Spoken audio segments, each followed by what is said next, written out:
Hey humans, it's me, Octopus. Welcome to my world. ഒരു മനുഷ്യന് വാടക കൊടുക്കാൻ പൈസ ഇല്ലാത്തതുകൊണ്ട് പട്ടിക്കൂട്ടിൽ കിടന്നിരുന്നു. അതാണ് അവൻ്റെ വീട്. നിങ്ങൾക്ക് ഇതിനെക്കുറിച്ച് എന്താണ് പറയാനുള്ളത്? നിങ്ങൾ ദയവായി ഈ വീഡിയോ ഒന്ന് കണ്ടു നോക്കും. അതിനുശേഷം എനിക്ക് പറയാനുള്ളത് ഞാൻ പറയും. വീഡിയോ ഒന്ന് കാണും.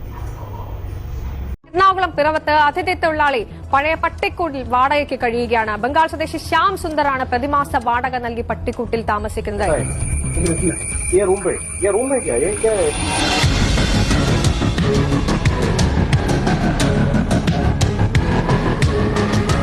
കേരളത്തിൽ തന്നെയാണോ ഇതൊക്കെ സംഭവിക്കുന്നത്?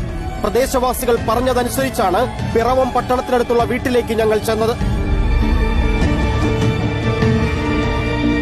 നാട്ടിലെ പ്രമാണിയുടെ പഴയ വീട്, മുറ്റത്തു തലയെടുപ്പുള്ള പഴയ പട്ടിക്കൂട്, ഇരുമ്പുമറയുള്ള അതിന്റെ വാതിലൊന്ന് തുറന്നു നോക്കണം.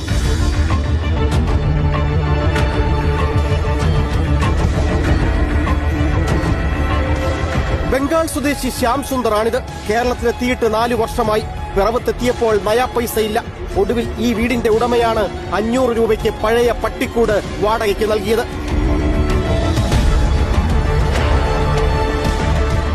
कितना पैसा देना है इसको? 500 रुपया महीने पे? 1 महीना में 500 रुपया देना है. ओ, आप कितने महीने से रहता है? 3 महीने 3 महीने से रहता है.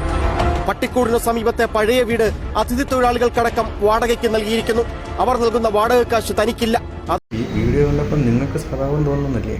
എനിക്ക് തോന്നില്ല. ഈ ചാനലുകാരെല്ലാവരും കൂടി ആ പയ്യൻ്റെ കയറിക്കടക്കാരാണോ നശിപ്പിച്ചത്. ഈ വീഡിയോ കണ്ടിട്ട് എൻ്റെ ഉടമസ്ഥൻ ഇറങ്ങി പോകാനല്ലാതെ മറ്റെന്തെങ്കിലും ചെയ്യാൻ അയാൾക്ക് പറയും. നിങ്ങൾ കൊടുക്കുമോ അയാൾ കയറിക്കിടക്കാനായിട്ട് വീട്? ഏഷ്യാനെറ്റ് കൊടുക്കുമോ? ഇത് ചെയ്തതിൽ ആരും ഒരു തെറ്റും പറയാനില്ല. പക്ഷേ ഒരുത്തൻ കയറിക്കിടക്കാടൻ നശിപ്പിച്ചുകൊണ്ടാകരുത്. നിങ്ങളൊന്ന് കണ്ടുപിടിച്ച് കൊടുത്തിട്ട് വേണം ഇങ്ങനെയുള്ള വീഡിയോ ചെയ്യാനായിട്ട്. ഇതിനെല്ലാം ഉത്തരവാദി ഏഷ്യാനെറ്റാണ്. ചിന്തിച്ച് പെരുമാറും ഏഷ്യാനെറ്റ്, പ്ലീസ്.